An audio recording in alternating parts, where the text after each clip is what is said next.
India വിക്ഷേപിച്ച ഇസ്രോയുടെ നേതൃത്വത്തിൽ നമ്മൾ വിക്ഷേപിച്ച ചന്ദ്രയാൻ ദൗത്യത്തിൻ്റെ ഭാഗമായിട്ടുള്ള ആ പേടകം അത് ചന്ദ്രനിൽ ഇറങ്ങുന്നതുമായി ബന്ധപ്പെട്ട് അത് ഇറങ്ങിയതുമായി ബന്ധപ്പെട്ടിട്ടുള്ളൊരു കാര്യമാണ്. ആ പേടകം അവിടെ ഇറങ്ങിയ സ്ഥലത്ത് ആ സ്ഥലത്തിനൊരു പേരിടുന്ന സമയത്ത് പേരിട്ടത് ശിവശക്തി പോയിൻ്റ് എന്ന ഒരു പേര് അവിടെ നിർദ്ദേശിക്കപ്പെടുകയും അത് നമ്മളെ പ്രധാനമന്ത്രി നേരിട്ട് ഇട്ടു എന്ന് പറയപ്പെടുകയൊക്കെ ചെയ്യുന്ന ഒരു കാര്യമാണ്. ഇവിടെ ഈ പേരിട്ടതുമായി ബന്ധപ്പെട്ട് നടന്നു വരുന്ന ചർച്ച കണ്ടപ്പോൾ എനിക്ക് ചില തമാശകൾ ഓർമ്മ വന്നു, ചില വിഷയങ്ങൾ എൻ്റെ മനസ്സിലേക്ക് ഓടി വന്നു. അതിലേറ്റവും പ്രധാനമെന്ന് പറയുന്നത് ഈ നെയിമിംഗ് റൈറ്റ്സ് സംബന്ധിച്ചിട്ടുള്ള ചില വിശദീകരണങ്ങൾ, അത് ചെയ്തത് ശരിയായില്ല എന്ന് പറഞ്ഞുകൊണ്ടുള്ള ചില കാര്യങ്ങളൊക്കെയാണ്. അതിൽ ഓർത്തുപോയ ഒരു വിഷയം, ശിവശക്തി എന്ന് പറയുന്ന ആ പോയിന്റിന് പകരം വേറെ എന്തൊക്കെ പേരിടാം എന്നുള്ളൊരു ചർച്ച. അപ്പോൾ അതിൽ വിക്രം സാരാഭായിയുടെ പേരിടാമായിരുന്നു, അതല്ലെങ്കിൽ മറ്റ് പല പേരുകളും നിർദ്ദേശിക്കപ്പെട്ടു. അബ്ദുൽ കലാമിൻ്റെ പേര് പറയുന്നതായിട്ട് കേട്ടു. ഇപ്പോൾ മറ്റ് കോൺഗ്രസ് മുന്നോട്ട് വെച്ചത് ജവഹർ പോയിന്റ് എന്നൊരു പോയിൻ്റാണ്. അപ്പോൾ കോൺഗ്രസിനെ സംബന്ധിച്ചിടത്തോളം ജവഹർലാൽ നെഹ്റു അതല്ലെങ്കിൽ ഇന്ദിരാഗാന്ധി, അതിനപ്പുറത്തേക്ക് അവർക്ക് ചിന്തിക്കാൻ കഴിയുന്നില്ല. അങ്ങനെ ബി ജെ പിക്കാരെ സംബന്ധിച്ചിടത്തോളം ആണെന്നുണ്ടെങ്കിൽ ശിവനും കൃഷ്ണനും പാർവതിയും, അതിനപ്പുറത്തേക്ക് അവർക്ക് ചിന്തിക്കാൻ സാധിക്കുന്നില്ല. എങ്ങനെ നോക്കിയാലും കുറേ ആളുകൾ കുറേ വ്യത്യസ്തമായ രീതിയിൽ അവരുടേതായിട്ടുള്ള ചില വ്യൂ പോയിൻറ്റ്സ് മുന്നോട്ട് വെക്കുന്നു എന്നതിനപ്പുറത്തേക്ക് ഇതിൽ ഈ വോക്ക് തീവ്രവാദികളെന്ന് വിളിക്കാവുന്ന കുറച്ച് ആളുകളുണ്ട്. ഞാൻ അങ്ങനെയാണ് അവരെ വിളിക്കുക. അതായത് എന്തിലും ഏതിലും ഇതുപോലെയുള്ള പുക കണ്ടെത്തി പൊളിറ്റിക്കൽ കറക്റ്റ്നെസ് കൊണ്ടുവച്ചുകൊണ്ട് അതിലെ അനാവശ്യമായ ഒരു ചർച്ചാ വിഷയമാക്കി മാറ്റുന്നതിന് വലിയ തോതിൽ സഹായകമാകുന്ന ചില ആളുകൾ, ചില കൂട്ടം ആളുകൾ, ഇവരെ സൃഷ്ടിക്കുന്ന വലിയൊരു പ്രശ്നം എന്താണെന്ന് വെച്ച് കഴിഞ്ഞാൽ വലിയ തോതിൽ ചർച്ച ചെയ്യാതെ അതൊന്നും വലിയ കാര്യമാക്കാതെ പോകേണ്ട ചില വിഷയങ്ങളെ ഇതുപോലെ അനാവശ്യമായ പൊളിറ്റിക്കൽ ഗെയിന് വഴിവെച്ച് കൊടുക്കുന്നു, അതിനു വേണ്ട ഒരു വേദിയാക്കി അതിനെ മാറ്റി വെച്ച് കൊടുക്കുന്നു എന്നുള്ളതാണ് ഇവരെ കൊണ്ടുള്ള ഏറ്റവും വലിയ ഒരു ബുദ്ധിമുട്ട് എന്നുള്ളതാണ്. ഈ വോക്ക് തീവ്രവാദികളെ കൊണ്ടുള്ള ഏറ്റവും വലിയ കഷ്ടവും അത് തന്നെയാണ്. ഇവരൊന്നും മിണ്ടാതിരുന്നെങ്കിൽ എന്ന് നമ്മളെപ്പോഴും ആലോചിച്ച് പോകുന്നത് അവിടെയാണ്. അത് മനസ്സിലാകണം എന്നുണ്ടെങ്കിലാണ് ഞാൻ ഈ പറഞ്ഞ നമ്മുടെ ഈ വിഷയത്തിൻ്റെ മറ്റ് വശം ഒന്ന് നമ്മൾ മനസ്സിലാക്കേണ്ടതായിട്ട് വരിക. അതിൽ നമ്മൾ കണ്ട ഒരു പ്രധാനപ്പെട്ട ഒരു വ്യക്തിയുടെ ഒരു പോസ്റ്റ്, ഒരു ചായ്വാലയുടെ ചിത്രമൊക്കെ വെച്ചുകൊണ്ട് നമ്മൾ പ്രകാശ് രാജ് മുന്നോട്ട് വെച്ചൊരു ട്വീറ്റ് വലിയ കോളുകളൊക്കെ സൃഷ്ടിച്ചിരുന്നു. അതിൻ്റെ പേരിൽ അദ്ദേഹം കേസ് നേരിടുന്ന അവസ്ഥയൊക്കെ ഉണ്ടായി. പക്ഷേ പുള്ളി പറയുന്നത് അത് വളരെ ഒരു ജോക്ക് ആയിട്ട് വെച്ചതാണ്. നമ്മളെല്ലാവരും പറയാറുള്ളൊരു ജോക്ക് തന്നെയാണ്. ചന്ദ്രനിൽ നീൽ ആംസ്ട്രോങ് കാല് കുത്തിയപ്പോൾ അവിടെ ഒരു മലയാളി ഒരു ചായ ഇട്ടിട്ട് അവിടെ നിൽക്കുന്നുണ്ടായിരുന്നു എന്ന ആ ഒരു തമാശ പങ്കുവെച്ചു എന്നാണ് പറഞ്ഞു വന്നത്. പക്ഷേ ഈ ചായക്കാരൻ എന്ന് പറയുമ്പോൾ ചില ആളുകളുടെ മനസ്സിലേക്ക് നമ്മളുടെ റെയിൽവേ സ്റ്റേഷനിൽ ചായ അടിക്കുന്ന നമ്മളുടെ ഒരു പ്രധാനമന്ത്രിയുടെ മുഖം ഓർമ്മ വരുന്നതുകൊണ്ട് എല്ലാവരും അതിലേക്ക് കോറിലേറ്റ് ചെയ്യുന്നതുകൊണ്ട് അത് മറ്റു തരത്തിലേക്ക് പോയി എന്നുള്ളതാണ് നമുക്ക് കാണാൻ കഴിഞ്ഞത്. പക്ഷേ ഏതായാലും അദ്ദേഹം അതിൻ്റെ വിശദീകരണം കൊടുക്കുന്നതൊക്കെ നമ്മൾ കണ്ടു.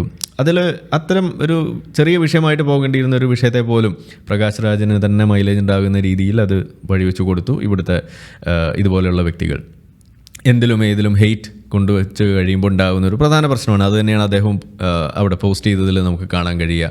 ഹെയ്റ്റ് സീസ് ഹെയ്റ്റ് എന്നാണ് അദ്ദേഹം പറഞ്ഞത്. ഹെയ്റ്റ് ഉള്ള സ്ഥലങ്ങൾ എവിടെ ഉണ്ടോ അവിടെ ഹെയ്റ്റ് മാത്രമാണ് നമുക്ക് കാണാൻ കഴിയുള്ളൂ എന്ന ഒരു സംഗതി. അപ്പോൾ ഇത് പറയുന്ന സമയത്താണ് നമ്മൾ ഈ ഇസ്ലാം എന്ന് പറയുന്നത് നമ്മളെ സമാധാനവാദ വാർത്ത ആയതുകൊണ്ട് അതുമായിട്ടാണ് നമ്മൾ എപ്പോഴും അതിനെ എങ്ങനെയെങ്കിലുമൊക്കെ വളച്ച് കെട്ടി കൊണ്ടുവന്ന് അതിന് മുട്ടിച്ച് അതിൽ ഇസ്ലാമിനെ രണ്ട് തെറി പറയാനുള്ള ഒരു അവസരമാക്കി മാറ്റുന്ന എൻ്റെ സ്ഥിരം കലാപരിപാടി അതിവിടെ ഞാൻ നടത്താൻ പോവുകയാണ്. അപ്പോൾ അതുകൊണ്ട് ഇന്ന് നമ്മൾ നോക്കുന്നത് ഈ നെയിമിംഗ് റൈറ്റ്സ്, ശിവശക്തി എന്ന് പറയുന്ന പേരിടുന്നത് ഉൾപ്പെടെ അതും ഇസ്ലാമുമായിട്ട് എന്താണ് ബന്ധം എന്നുള്ളതാണ് നമ്മളൊന്ന് ചോദിക്കാൻ അല്ലെങ്കിൽ ഒന്ന് കാണാൻ പോകുന്നത്. അതിൽ മനസ്സിലാക്കണമെന്നുണ്ടെങ്കിൽ ഒന്നാമത്തെ ഒരു കാര്യം നമ്മൾ പറയേണ്ടി വരിക, ഇവിടെ ഈ ലോകത്ത് മുസ്ലിങ്ങൾ നടത്തുന്ന ചില കാര്യങ്ങൾ അത് മുന്നോട്ട് വെച്ചുകൊണ്ട് അല്ലെങ്കിൽ അറബി സംസാരിക്കുന്ന ആളുകൾ ചില കാര്യങ്ങൾ ചെയ്തു കൂട്ടിയാൽ അത് മുഴുവൻ ഇസ്ലാമിൻ്റെ അക്കൗണ്ടിലേക്കും മുസ്ലിങ്ങളുടെ അക്കൗണ്ടിലേക്കും എത്തിപ്പെടുന്നത് നമ്മൾ കാണാറുണ്ട്. അതിനെക്കുറിച്ച് നമ്മളെപ്പോഴും പറയാറുണ്ട്. വലിയ വായിലുള്ള അതിനെക്കുറിച്ചുള്ള വിശദീകരണങ്ങൾ നമ്മളെപ്പോഴും കാണാറുണ്ട്.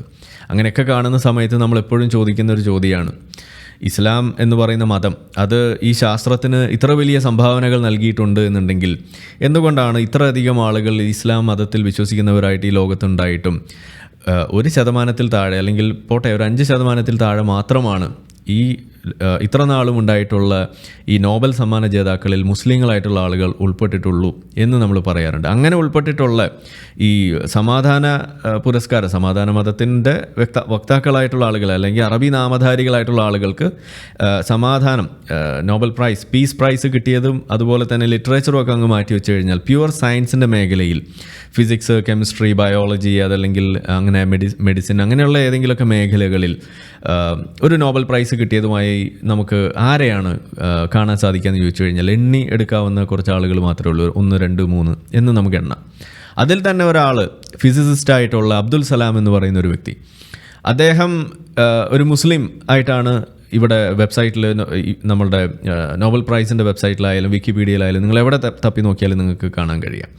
ഇദ്ദേഹം ഒരു പാകിസ്ഥാനി ആയിരുന്നു. പാകിസ്ഥാനി അഹമ്മദിയ വിഭാഗം മുസ്ലിങ്ങളിൽ തന്നെ എന്ന് പറയപ്പെടുന്ന അമുസ്ലിങ്ങളായിട്ട് പാകിസ്ഥാനികൾ കണ്ട് വെച്ചുകൊണ്ടിരിക്കുന്ന ഒരു അഹമ്മദിയ വിഭാഗത്തിൽപ്പെട്ടിട്ടുള്ളൊരു വ്യക്തിയാണ് അബ്ദുൽ സലാം എന്ന് പറയുന്നത്.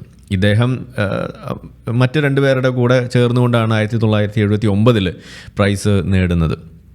എന്തായാലും അതിന് അദ്ദേഹം അങ്ങനെ കിട്ടിയതിനൊക്കെ ശേഷം അദ്ദേഹത്തിൻ്റെ മരണാനന്തരം അദ്ദേഹത്തിനെ മറവ് ചെയ്ത പാകിസ്ഥാനിലെ ആ ശവകുടീരത്തിൻ്റെ മുകളിൽ വെച്ചിരിക്കുന്ന ഫലകത്തിൽ ഇങ്ങനെ എഴുതിയിട്ടുണ്ടായിരുന്നു: professor Muhammad Abdul Salam, son of Chaudhry Muhammad Hasan and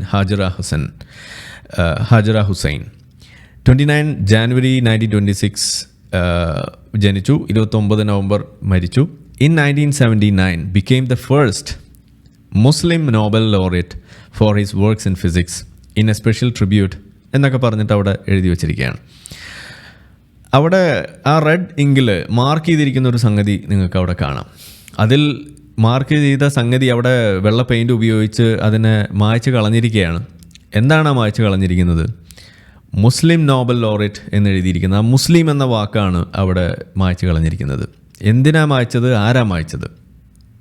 മായ്ച്ചത് അവിടുത്തെ ഇസ്ലാം മത വക്താക്കൾ അല്ലെങ്കിൽ പാകിസ്ഥാനിലെ മുസ്ലിങ്ങളാണ് വായിച്ചിരിക്കുന്നത്. പാകിസ്ഥാനിൽ കൂടുതൽ മുസ്ലിങ്ങൾ തന്നെയാണ്, അവർ തന്നെയാണ് ഇത് വായിച്ചിരിക്കുന്നത്.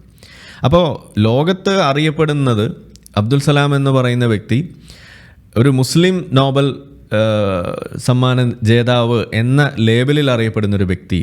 അദ്ദേഹം ജീവിച്ചിരുന്ന അദ്ദേഹത്തിൻ്റെ സ്വന്തം നാടായ പാകിസ്ഥാനിൽ അദ്ദേഹത്തിൻ്റെ ഒപ്പം ഇതുപോലെ ജീവിച്ചിരുന്ന വ്യക്തികൾ, മുസ്ലിങ്ങളായിട്ടുള്ള ആളുകൾ അദ്ദേഹത്തെ ഒരു മുസ്ലിമായിട്ട് കാണുന്നില്ല. അതിൻ്റെ കാരണം, ആ കാരണം തന്നെയാണ് ഇത് വെട്ടി മാറ്റാനുണ്ടായ കാരണം.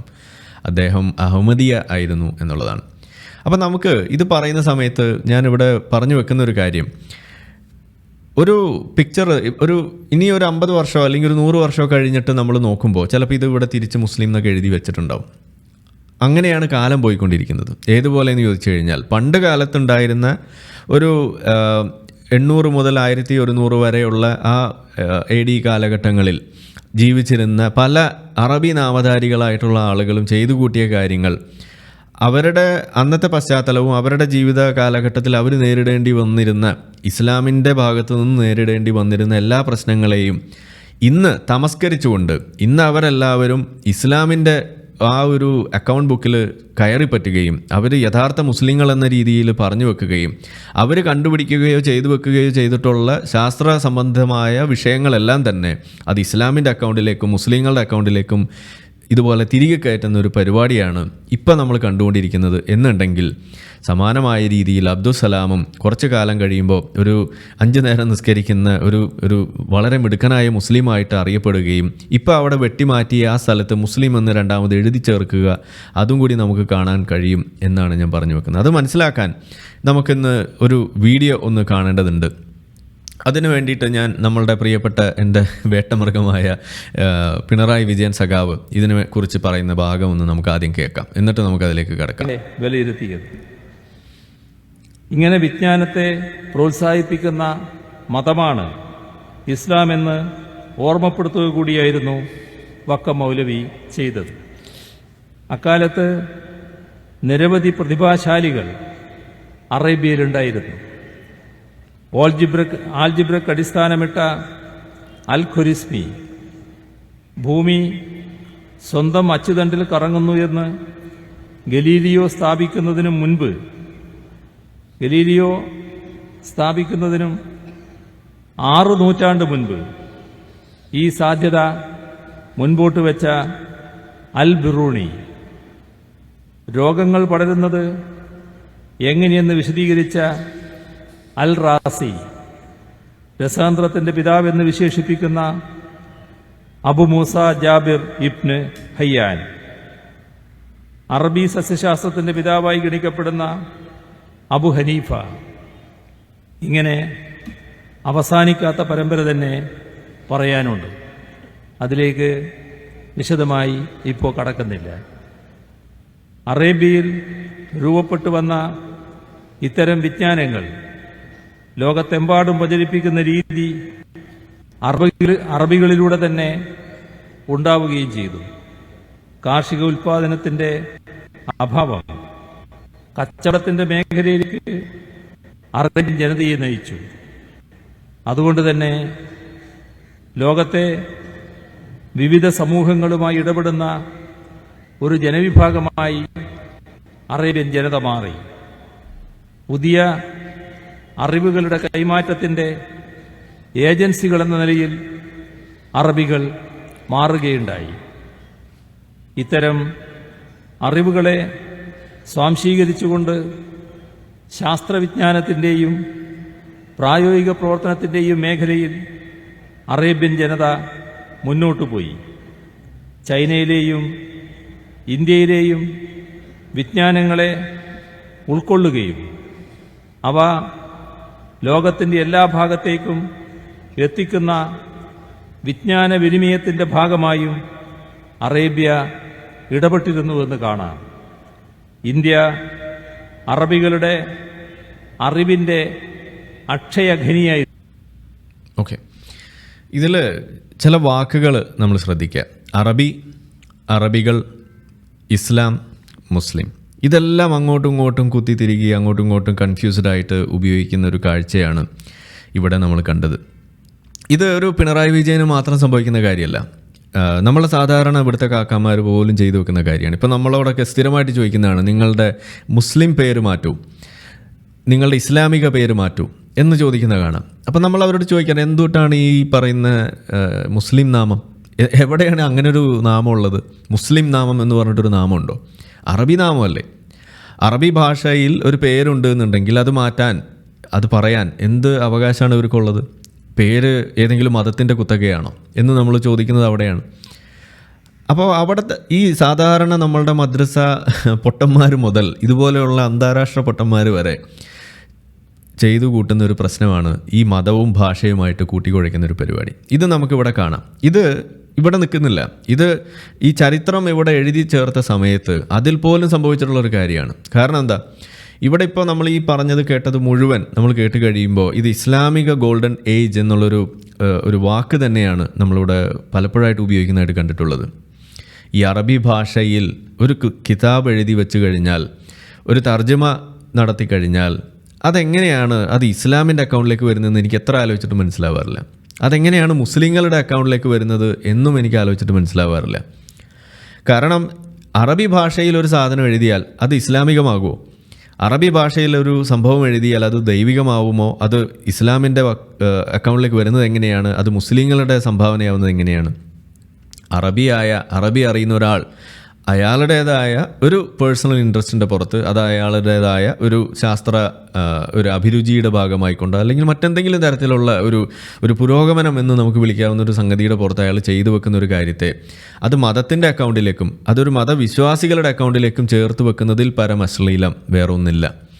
അങ്ങനെ നോക്കുകയാണെന്നുണ്ടെങ്കിൽ ഇപ്പോൾ നമ്മളിവിടെ ഇന്ത്യയിൽ കൊണ്ട് പല കാര്യങ്ങളും പറയുമ്പോൾ അത് മുഴുവൻ ഹിന്ദുക്കളുടേതാണ് എന്ന് പറയുന്നതിന് തുല്യമായിട്ട് വരും. ഇപ്പോൾ ഇസ്രോ ഇവിടെ ചന്ദ്രയാൻ വിക്ഷേപിക്കുന്നത് നമ്മൾ ഇന്ത്യക്കാരെല്ലാവരും അതിനകത്ത് അഭിമാനിക്കുന്നു. അതിനകത്ത് അതിൻ്റെ മേന്മ നമ്മൾ കാണുന്നു. അതിനെക്കുറിച്ച് സംസാരിക്കുന്നത് എങ്ങനെയാണ്? അത് ഇന്ത്യയുടെ ഒരു അഭിമാനമായിട്ടാണ് നമ്മൾ പറയുന്നത്. അതൊരിക്കലും ഒരു ഹിന്ദി ഭാഷയുടെയോ അതല്ലെങ്കിൽ കുറച്ച് ഹിന്ദിക്കാരുടെയോ അതല്ലെങ്കിൽ ഇവിടുത്തെ ഹിന്ദുക്കളുടെയോ ഒരു വിജയമായിട്ടല്ല നമ്മളതിനെ കാണുന്നത്. പക്ഷേ അങ്ങനെ ആരെങ്കിലും പറഞ്ഞാൽ അതിനെ നമ്മൾ ഒരു കൃത്യമായിട്ട് അഡ്രസ്സ് ചെയ്യും. അത് അശ്ലീലമാണ് എന്ന് പറഞ്ഞാൽ അങ്ങനെയല്ല അതിനെ പറയേണ്ടത് എന്ന് നമ്മൾ പറയും. പക്ഷേ ഇവിടെ അത് പറയുന്നതിന് ഒരു എളുപ്പമില്ല എന്നുള്ളതിൻ്റെ കാരണം ഇത് വളരെയധികം നോർമലൈസ് ചെയ്യപ്പെട്ടൊരു കാര്യമാണ്. എത്രത്തോളം എന്ന് ചോദിച്ചാൽ, ഞാൻ നേരത്തെ പറഞ്ഞ പോലെ ഇവരൊക്കെ മുന്നോട്ട് വെക്കുന്ന, ഇപ്പോൾ ഇവിടെ തന്നെ പിണറായി വിജയൻ പറഞ്ഞ പല പേരുകൾ, ആ പേരുകളെല്ലാം തന്നെ മുസ്ലിങ്ങളാണ് അതൊക്കെ എന്ന് വരുത്തി തീർക്കുന്ന ഒരു സംഗതി കൂടിയാണ് കണ്ടത്. അപ്പോൾ ഇസ്ലാമിക് ഗോൾഡൻ ഏജ് എന്ന് പറയുമ്പോൾ അതിൽ ഏറ്റവും കൂടുതൽ കേൾക്കാറുള്ള 2-3 പേരുകളുണ്ട്. ഒന്ന് നമ്മളുടെ ഇബ്നു സീന എന്ന് പറയുന്നൊരു പേര്, 2 നമ്മളുടെ ഖവാരിസ്മി എന്ന് പറയുന്നൊരു പേര്, അൽജിബ്ര കണ്ടുപിടിച്ചു എന്ന് പറയുന്ന ഒരാൾ, അങ്ങനെ കുറേ ഇബ്നു ഹയ്യാൻ, അങ്ങനെ പല അൽ റാസി, ഇതുപോലുള്ള ആളുകളുടെ പേരുകളൊക്കെ നമ്മൾ എടുത്തെടുത്ത് പറയാറുണ്ട്. അപ്പോൾ പറഞ്ഞു വരുമ്പോൾ ഇബ്നു ഹയ്യാൻ അതൊരു അറബി പേരാണ്, ഇബ്നു സീന അതൊരു അറബി പേരാണ്, അങ്ങനെ പല പേരുകൾ, ഖവാരിസ്മി, ഇതെല്ലാം അറബി പേരുകൾ. അപ്പോൾ അതുകൊണ്ട് അതെല്ലാം ഇസ്ലാം, അതുകൊണ്ട് അത് മുസ്ലിം, അതുകൊണ്ട് ഇത് ഇസ്ലാമിക് റെവല്യൂഷൻ അല്ലെങ്കിൽ ഇസ്ലാമിക് ഗോൾഡൻ ഏജ്, ഇതാണ് നമ്മൾ പറഞ്ഞു വെക്കുന്നത്. അപ്പം നമ്മളിവിടെ പറയുന്നത് അതങ്ങനെയല്ല കാണേണ്ടത്, അതൊരു അറബിക് ഗോൾഡൻ ഏജ് ആയിരുന്നു എന്നാണ് നമ്മൾ പറയേണ്ടത് എന്ന് ഞാൻ വീണ്ടും ആവർത്തിക്കുന്നതുകൊണ്ട് അത് അറബി ഭാഷയുമായി ബന്ധപ്പെട്ടിട്ടുള്ള ഒരു സംഗതിയാണ്. ആ കാലഘട്ടത്തിൽ അത് സംഭവിച്ചിട്ടുണ്ട്, അതിലൊന്നും ഒരു തർക്കവുമില്ല. പക്ഷേ അത് ഇസ്ലാമിൻ്റെ അക്കൗണ്ടിലേക്ക്, മുസ്ലിങ്ങളുടെ അക്കൗണ്ടിലേക്ക് വെക്കുന്നത് തെറ്റാണ്. അതിനെ നമ്മൾ പറയേണ്ടത് അറബിക് ഗോൾഡൻ ഏജ് എന്നാണ് പറയേണ്ടത്. അറബി ഭാഷയിൽ ഉണ്ടായിരുന്ന ആളുകൾ, അത് അറിയുന്ന ആളുകൾ, പല വിശ്വാസത്തിൻ്റെ അടിസ്ഥാനത്തിൽ പെട്ടിരുന്ന ആളുകൾ അവരുടേതായിട്ടുള്ള ചിന്തകളുടെ ഭാഗമായിക്കൊണ്ട് അവർ തർജ്ജമ നടത്തുന്നു, പഠിക്കുന്നു, അതിൽ ഗവേഷണങ്ങൾ നടത്തുന്നു, അത് അവരെഴുതി വെക്കുന്നു. ഇതാണ് സംഭവിച്ചത്. അത് അറബി ഭാഷയുടെ മേന്മയാണ്. ഏതുപോലെ ഇന്ന് നമ്മൾ കണ്ടുകൊണ്ടിരിക്കുന്ന അല്ലെങ്കിൽ നമ്മളിന്ന് ജീവിച്ചുകൊണ്ടിരിക്കുന്നത് ഒരു ഇംഗ്ലീഷ് ഗോൾഡൻ ഏജിലാണ് നമ്മളിന്ന് ജീവിച്ചുകൊണ്ടിരിക്കുന്നത്. ഇംഗ്ലീഷ് ഭാഷയിൽ അടിസ്ഥാനപ്പെടുത്തിക്കൊണ്ടുള്ള ഒരു ഇൻഫർമേഷൻ റെവല്യൂഷനാണ് ഇന്ന് നടന്നുകൊണ്ടിരിക്കുന്നത്. അതിലെന്തെല്ലാം സംഭവിക്കുന്നു നിങ്ങൾ തന്നെ ഒന്ന് ആലോചിച്ച് നോക്കുക. ഇപ്പോൾ ഏറ്റവും ഒടുവിൽ നമ്മൾ സംസാരിച്ചുകൊണ്ടിരിക്കുന്നത് ചാറ്റ് GPT പോലെയുള്ള പുതിയ പുതിയ സങ്കേതങ്ങൾ, അതുപോലെ മറ്റു പല ടൂൾസ്, ഇൻഫർമേഷൻ ടെക്നോളജി, ഇതെല്ലാം അവിടെ വളരുന്നത്. അതിൻ്റെയൊക്കെ ബേസിസിലേക്ക് നമ്മൾ കൂടുതൽ ഇറങ്ങിച്ചെന്ന് കഴിഞ്ഞാൽ അതിലേക്ക് എത്തുമ്പോൾ നമുക്ക് മനസ്സിലാവും. ഏറ്റവും ചുരുങ്ങിയത് ഇപ്പോൾ നമ്മൾ ഒരു മെഡിക്കൽ ഫീൽഡ് മാത്രം നമ്മൾ എടുക്കുക, അതിനകത്ത് ഓരോ ദിവസവും പബ്ലിഷ് ചെയ്യപ്പെടുന്ന മെഡിക്കൽ ജേണലുകൾ നമ്മളെടുത്ത് നോക്കിക്കഴിഞ്ഞാൽ എണ്ണിയാൽ ഒടുങ്ങാത്ത അത്രയും ജേണലുകളാണ് ഇന്ന് ലോകത്തുള്ളത്. അതിൽ തന്നെ ഓരോ ദിവസവും പബ്ലിഷ് ചെയ്തിരിക്കുന്നത് എത്ര എണ്ണമാണ് നിങ്ങൾ ആലോചിക്കുക. ഞാൻ തന്നെ ഏർപ്പെട്ടുകൊണ്ടിരിക്കുന്ന ഈ ഗവേഷണത്തിൻ്റെ മേഖലയിൽ ഒരു ചുരുങ്ങിയതൊരു 10ഓളം പേപ്പറുകൾ ജേണലുകളിൽ പബ്ലിഷ് ചെയ്തത് എൻ്റെ കൂടി പേര് വെച്ചുകൊണ്ടാണ്, നമ്മുടെ ടീമിൻ്റെ ഭാഗമായിക്കൊണ്ട്. അപ്പോൾ അങ്ങനെ ഓരോ വ്യക്തിക്കും ഇന്ന് അതിനകത്ത് പങ്കെടുക്കാൻ സാധിക്കുന്നു, അതിനകത്തൊരു റോള് കണ്ടെത്താൻ സാധിക്കുന്നു എന്ന് വരുന്നിടത്താണ് ഇന്ന് നമ്മൾ ജീവിച്ചിരിക്കുന്നത്. ഒരു ഇംഗ്ലീഷ് ഭാഷയിൽ അടിസ്ഥാനപ്പെടുത്തിയിട്ടുള്ള ഈ ജേണലുകളെല്ലാം തന്നെ പബ്ലിഷ് ചെയ്തിരിക്കുന്നത് ഇംഗ്ലീഷ് ഭാഷയിലാണെന്നും കൂടി ഓർക്കണം. ഞാൻ മലയാളിയാണ്, ഇന്ത്യയിലാണ്, പക്ഷേ ഞാൻ എഴുതുന്നത്, ഞാൻ അതിൽ വായിക്കുന്നത് എല്ലാം ഇംഗ്ലീഷ് ഭാഷയിലാണ്. ഈ പറയുന്ന മിക്ക ജേണലുകൾ എടുത്തു കഴിഞ്ഞാൽ അതിനകത്തൊരു 90% ഇംഗ്ലീഷ് ഭാഷയിലാണ് എന്നും വരുമ്പോൾ ഇംഗ്ലീഷ് ഭാഷയിലല്ലാതെയുള്ള മറ്റ് ജേണലുകൾ അത് പുറന്തള്ളപ്പെട്ടു പോകുന്നതും അതല്ലെങ്കിൽ അത് പിന്നീട് തർജ്ജമ ചെയ്ത് ഇംഗ്ലീഷിലേക്ക് മാറ്റേണ്ട ഒരു അവസ്ഥയും ഇവിടെ ഉള്ളതും കൂടി പരിഗണിക്കുമ്പോഴാണ് നമ്മൾ പറയേണ്ടി വരുന്നത് ഇന്ന് നമ്മൾ ജീവിക്കുന്നത് ഇംഗ്ലീഷ് ഭാഷാ റെവല്യൂഷൻ്റെ ഒരു കാലഘട്ടത്തിലാണ്. അങ്ങനെ ഉണ്ടായിരുന്ന അല്ലെങ്കിൽ അതോട് നമുക്ക് കമ്പയർ ചെയ്യാൻ പറ്റുന്ന ഒരു സംഗതിയായിരുന്നു ഒരു കാലത്തുണ്ടായിരുന്ന ഈ അറബി ഭാഷയിൽ അടിസ്ഥാനപ്പെടുത്തിയിട്ടുള്ള ഈ ഒരു റെവല്യൂഷൻ എന്ന് പറയുന്നത്. അപ്പോൾ ഇത് സംബന്ധിച്ചിട്ട് ഇതിൻ്റെ കുറച്ച് കാര്യങ്ങൾ പറയാൻ വേണ്ടി നമ്മളുടെ ഇദ്ദേഹത്തെ അറിയുന്ന ആളുകൾ ആയിരിക്കും കൂടുതലുണ്ടാവുക, അറിയാത്ത ആരും കാണില്ല. ഇദ്ദേഹം ഒരു വളരെ പ്രസിദ്ധനായിട്ടുള്ള ഒരു ആസ്ട്രോഫിസിസിസ്റ്റാണ്. അദ്ദേഹത്തിൻ്റെ ചില വാക്കുകൾ നമുക്കൊന്ന് കേട്ടിട്ട് ഇതിലേക്ക് കടക്കാം. Okay. Whether or not you've thought about it explicitly. You go around the world and you find times and places where nations have excelled in one subject or another. There's a birth of that period of where they excel, and then there's a peak, and sometimes it drops off, and sometimes they hang on. And so you can ask the culture of that. What was going on in that nation to support those discoveries, and then what happened when they ended? And so I call that sort of naming rights. If you were there first and you did it best, you name things. Particle physics in this country, in the United States, was like going gangbusters after the Second World War. And the discovery of atomic elements, look at the periodic table. There's berkelium, californium, we got half the United States up there in the upper, heavier elements of the periodic table. Am I right there, Sir Weinberg? Okay, I don't want to... That's not because the world liked California or Berkeley. It's because the work was done here. It's because there was an effort to excel in just those subjects. And it shows up in other ways. I'll give you just briefly. Part of the naming rights is that you don't have to name it. So, for example, while we didn't invent the internet, we certainly exploited it here in America. We did that sort of first and best. And so your email address does not end in .us. Everybody else is in the world. They got to say what country they came from. We don't. Okay?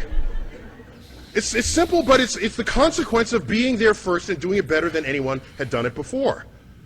Do you know that the British postage stamp is the only postage stamp in the world that does not identify the country of origin? Because they invented postage stamps. So why should they have to say what country it is? It's their invention. Okay? Check them out. It's just the facts of this. The constellations of the night sky. It's the Greek and Roman, and it's lasted to this time because they did a really good job thinking that stuff up. All the mythologies of the heavens, that really stuck with us. All right, so I'm going to make a larger point.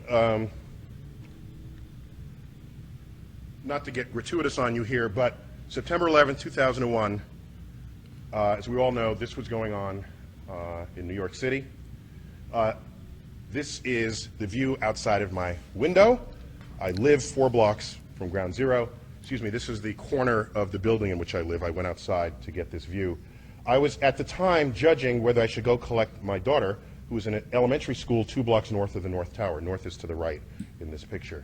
So I want to get a closer view with a highly magnified zoom lens to see what, while that was happening, the plane flew into the South Tower. And so no one was thinking terrorism until the second one was hit. The first one was just sort of a bad tragedy. And so these are just 3 frames from my camcorder. This is at t = 0. This is 1 second, well, like actually a fraction of a second. The plane was moving probably 500 miles an hour. And just to understand, the black building, that black sort of monolithic building, that is 50 stories tall. This is New York City, people. So tall buildings are kind of, they're just all over the place. And that's just a hotel, a 50-story hotel. And it's the towers are foreshortened because they're the angle at which this is shown. I put these up because a few days after this, President Bush, I don't remember where he said this, on the steps of the White House, in the Rose Garden or at the Capitol, in an attempt to distinguish we from they, the terrorists who flew these planes into the buildings and into the, that went down in Pennsylvania and in Washington, to distinguish we from they, he loosely quotes a phrase out of the Bible by saying, our God is the God who named the stars. Now, this is before I was on his Rolodex, okay?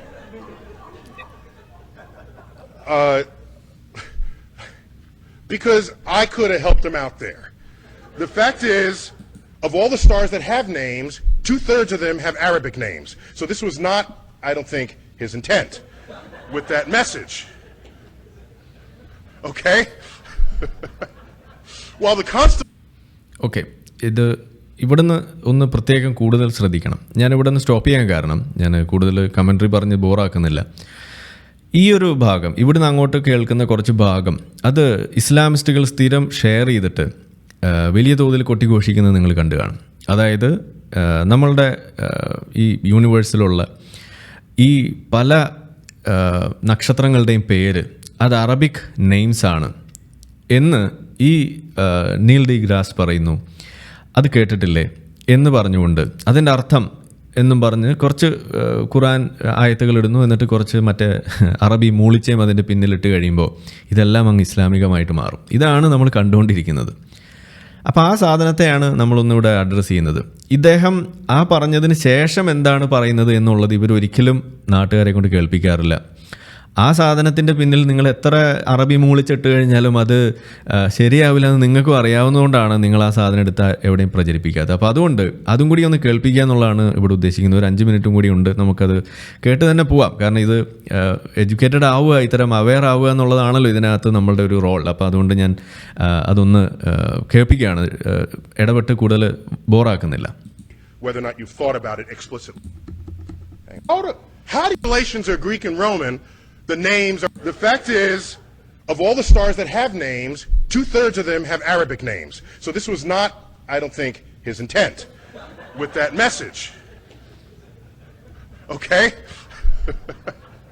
While the constellations are Greek and Roman, the names are Arabic, all right? And the list just goes on and on and on and on. And so where does this come from? How do you get us? How does this happen?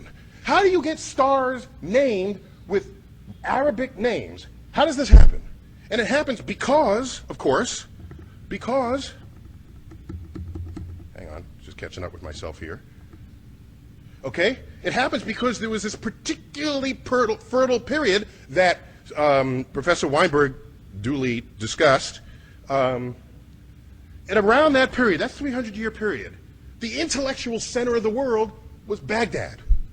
Baghdad. It was completely open to all visitors, all travelers, Jews, Christians, doubters, which today we might call atheists. They were all there, exchanging ideas. All of them.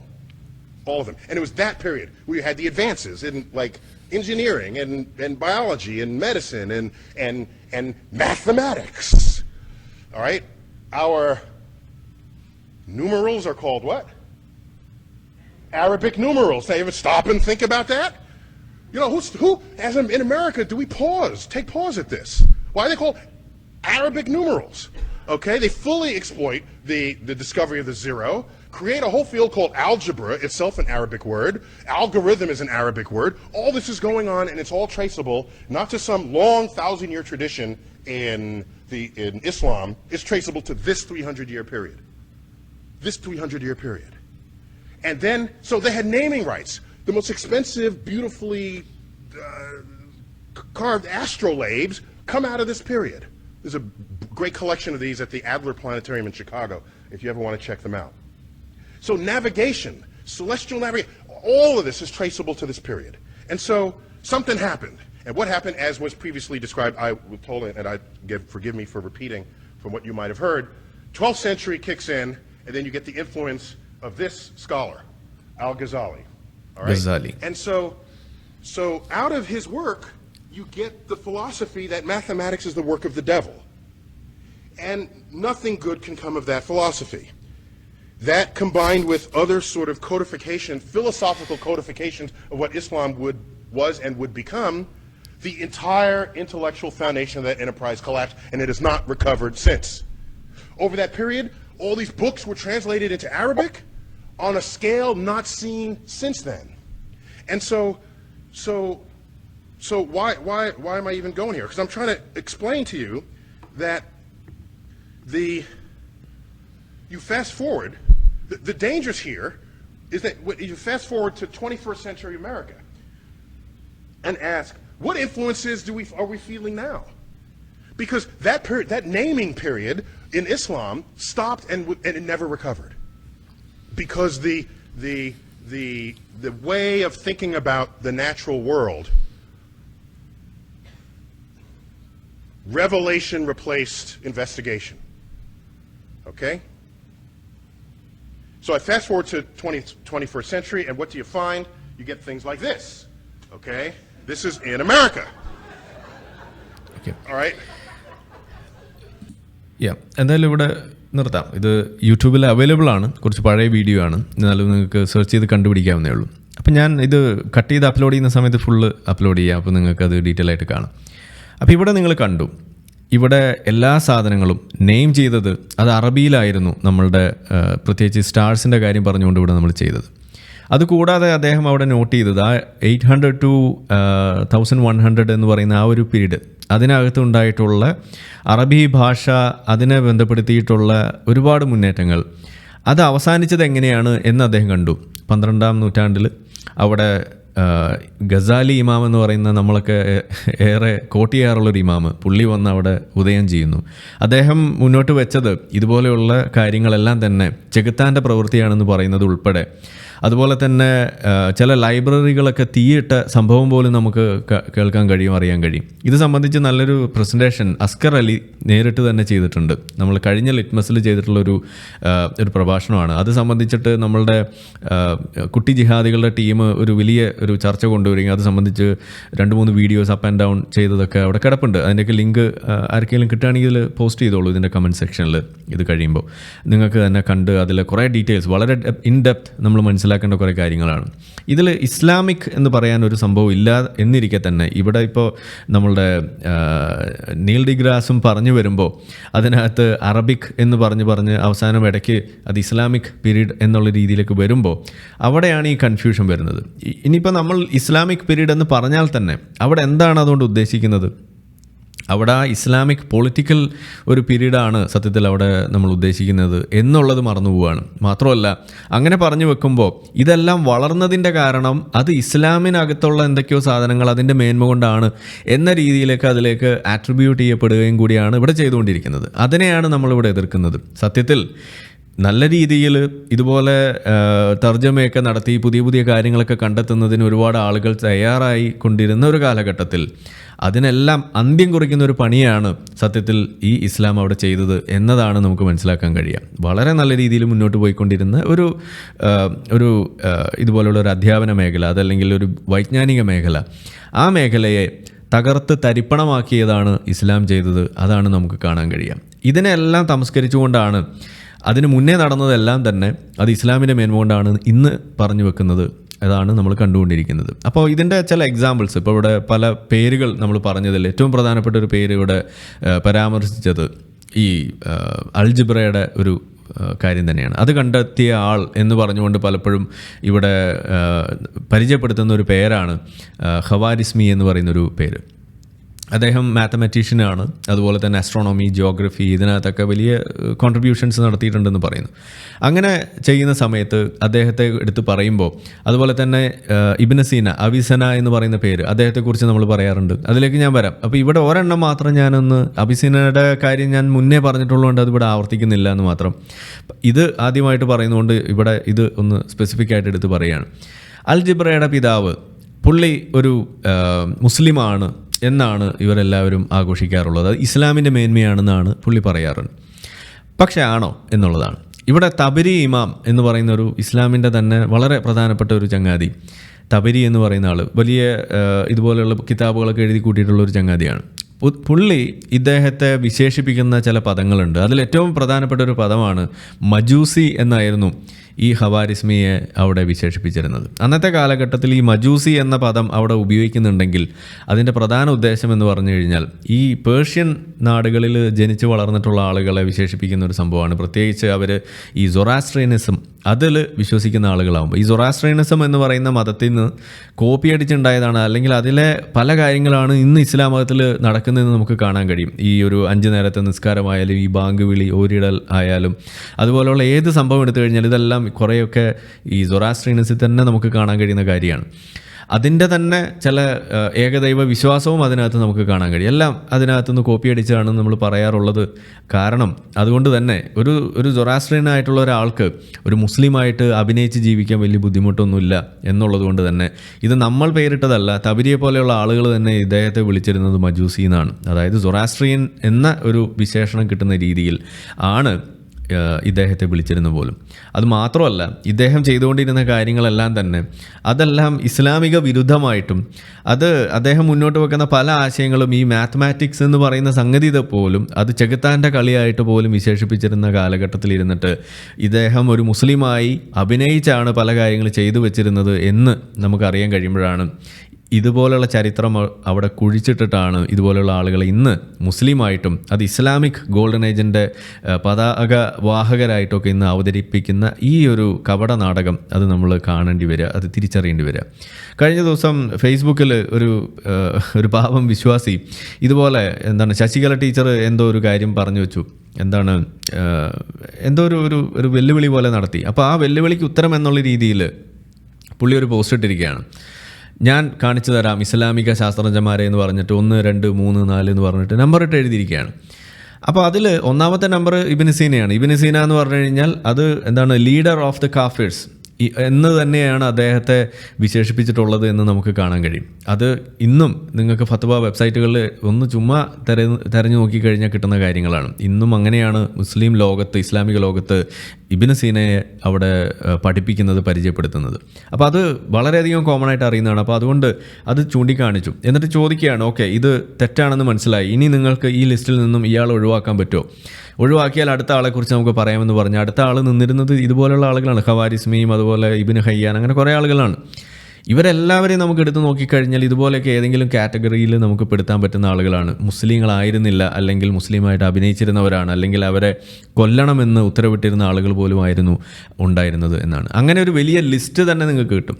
ഇതുപോലെ ഒരു list കാണാം. ഇതിനകത്ത് നിങ്ങൾക്ക് കാണാം ഇബ്നു സീന, അൽ റാസി, അൽ കിണ്ടി, ഇബ്നു ഹയ്യാൻ, അൽ Farabi, Ibnu അൽ Haitham, Ibnu മുക്കഫ, തബിത്ത് Ibnu ഖറ, Ibnu Rashid, അങ്ങനെ എണ്ണി നോക്കിക്കഴിഞ്ഞാൽ നിങ്ങൾക്ക് ഇതുപോലെയുള്ള ആളുകൾ മുഴുവൻ ഇസ്ലാമിക് ഗോൾഡൻ ഏജിൽ ജീവിച്ചിരുന്ന ഇസ്ലാമിക ശാസ്ത്രജ്ഞന്മാരായിട്ട് അറിയപ്പെടുന്ന ആളുകളാണെന്ന് ഇവിടെ നിങ്ങൾക്ക് കാണാം. ഇതിൽ ഇബ്നു ഹൈതം, അദ്ദേഹത്തെയൊക്കെ നമ്മളെപ്പോഴും പറയേണ്ടത് എന്താണ്, ഓപ്റ്റിക്സിൻ്റെ ആളെന്നൊക്കെ പറഞ്ഞിട്ടാണ് ഇവിടെ പറയാറുള്ളത്. അതുപോലെ തന്നെ അൽ ഫറാബി,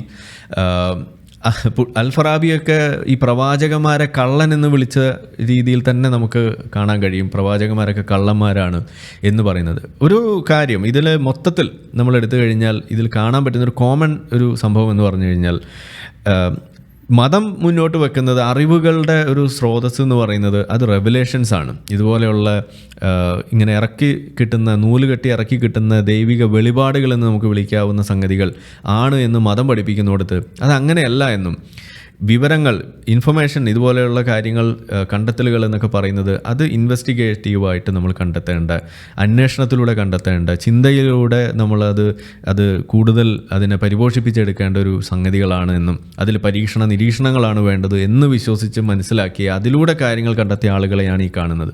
അപ്പോൾ ഇൻ ദ ഫസ്റ്റ് പ്ലേസ് ഇവർ തള്ളിക്കളഞ്ഞത് റെവലേഷനെയാണ്. അതായത് ഇതുപോലെയുള്ള വെളിപാടുകൾ എന്ന് പറയുന്ന സംഗതികളെയും വെളിപാടുകൾ ലഭിക്കുന്നു എന്ന് പറയുന്ന ആളുകളെയും പ്രവാചകന്മാരെന്നൊക്കെ വിളിക്കുന്ന ആളുകളെയും തള്ളിക്കളഞ്ഞ ആളുകളുടെ ലിസ്റ്റാണ് ഈ കാണുന്നത് എന്നാണ് നമ്മളിവിടെ ആദ്യം മനസ്സിലാക്കേണ്ടത്. ഇതിൽ തന്നെ ഞാൻ പറഞ്ഞു, Ibn Sina was called the imam of atheists, കാഫിറുകളുടെ ഇമാം എന്ന് തന്നെയായിരുന്നു ഇദ്ദേഹത്തെ വിളിച്ചിരുന്നത്. ഇത് ഫത്വ വെബ്സൈറ്റിൽ നിങ്ങൾക്ക് നോക്കിക്കഴിഞ്ഞാൽ കാണും. ഞാൻ ഇനിയും അത് പറഞ്ഞത് നീട്ടിക്കൊണ്ടു പോകാത്തതുകൊണ്ട് ഇവിടെ കാണിക്കുന്നില്ല എന്നേ ഉള്ളൂ, മുന്നേ നമ്മൾ പറഞ്ഞിട്ടുള്ളതാണ്. അൽ റാസിയെക്കുറിച്ച് നമ്മൾ കേട്ടിട്ടുണ്ടാവും.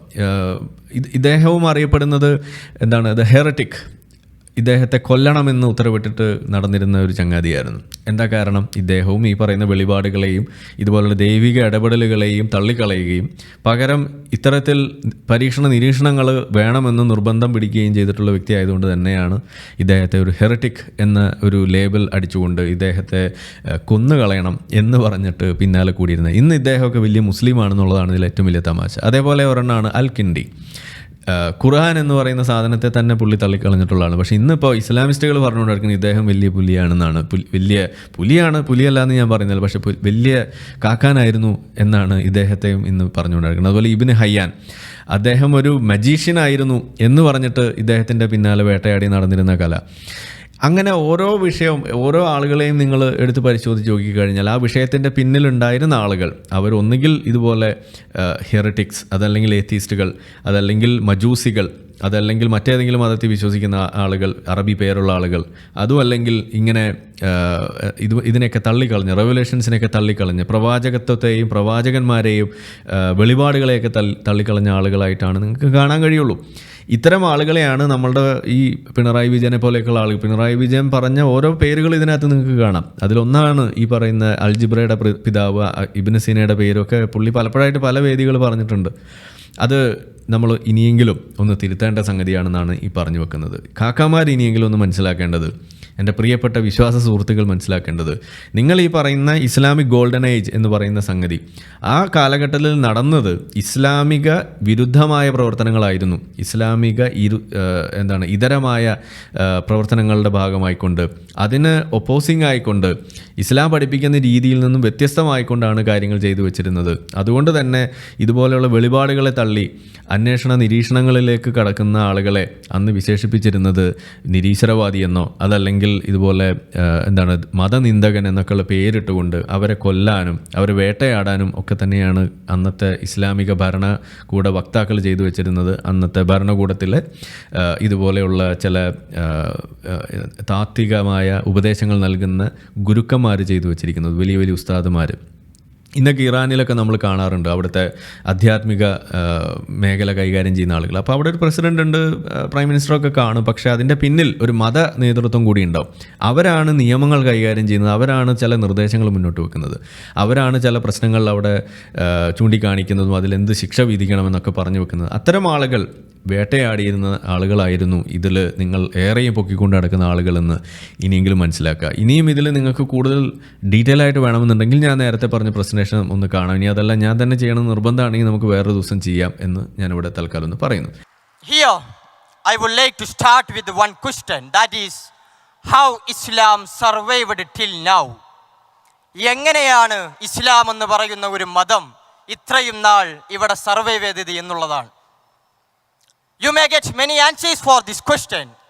For example, indoctrineship, അല്ലേ?